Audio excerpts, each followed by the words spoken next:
यहाँ अति दुर्भाग्यजनक कथा देखु जेबेठू केन्द्र में मोदी आसिले आ राज्य में मोहन माझी आसिला बीजेपी सरकार या पूर्व बीजेडी सरकार भी एबे बीजेडी कुंभीर कांदना कांदुची कुंदुली पीड़िता कथा मन पड़ानी एबे बीजेडी भी आंदोलन करुच्ची 25 वर्ष से क्षमतार रहिले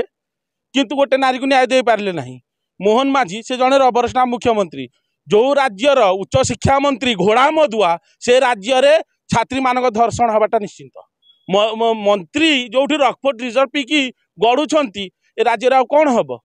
निजे से झीटी उच्च शिक्षा मंत्री मुख्यमंत्री आमर केंद्रीय शिक्षा मंत्री प्रताप षडंगी समस्त को ट्वीट करथिला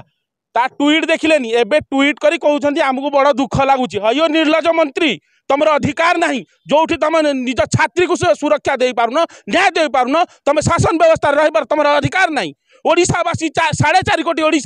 ओडिशा लोक तुमको जवाब मागुछंती आज कांग्रेस दल जवाब मागुची छात्र समाज युव समाज छात्री समाज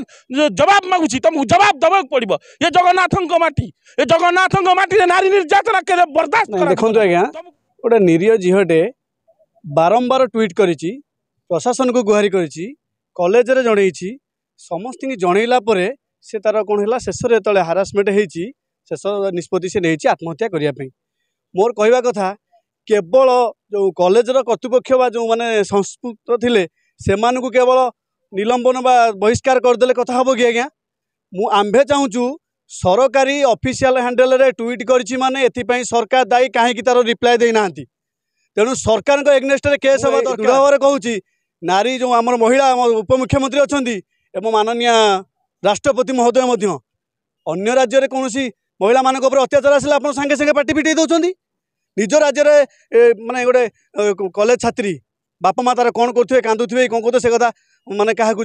अछबा ना कौ भाई परिस्थिति बर्तमान किंतु आसिले देखीदे गले बैट तंकर नहीं कौन मंतव्य भी उपमुख्यमंत्री ना कि महामहिम राष्ट्रपति ना आगामी दिन में महिला मंत्री जो उपमुख्यमंत्री जोरदार विरोध हम एवं मोहन माझी इस्तीफा आम दाबी करुचु टोटाल सरकारी कलर इस्तीफा दाबी करुचु। देखो आज आम काकटपुर युव कांग्रेस तरफ आज सौम्यश्री को न्याय देवी आज आम नीरव शोभा यात्रा करूँ कैंडल शोभा यात्रा करूँ आमर दाबी प्रथम कथा रे प्रत्येक परी आमर ओडिशा रे जेते महिला मान रहिले झील मान रहिले छात्री मान रहिले समस्त को जो भाया भाव में वर्तमान समय सरकार समय जो भाया अत्याचार चली पूर्णछेद पकड़ाई जदि आगामी दिन में जदि सरकार यहाँ नचेतंती तार भयंकर परिस्थिति हम तेणुक आम चाहूँ जे बर्तमान सौम्यश्री की जो अत्याचार होती तार बार बार कंप्लेन कर जो तार ट्विटर हैंडल हो कि आपन को लिखित माध्यम हो कि आमर जो भाव में सी तार कलेक्टर को जनइला सह जो भाया न्याय न मिली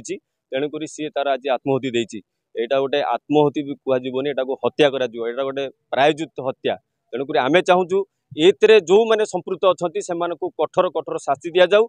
गिरफ कर